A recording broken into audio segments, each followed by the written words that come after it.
Answer script evaluation tobagi technique sing matangda Nongmagi Oiba workshop amadi training program amang ngasi LUWANGSANGBAM da LEIBA Liberal College da Pangthokhre College asigi internal quality assurance cell IQAC amasung Department of Philosophy na senduna pangthokhiba Thauram aduga mari leinana sarukya khiba resource person singna hai mahairoi singna chamumnaba pokhandanaba oza singna question sem matamda learning outcome yengbaga loinana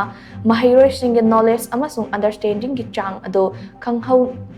khanghanba mawongda semba tangai fada na lei pumnamak asigidama oza singna syllabus amadi leidiba curriculum sing adu mapung fana nainaduna khangbam changi haike thauram adada liberal college ke principal professor and sanjoy college asige IQAC coordinator Dr. RK Brazananda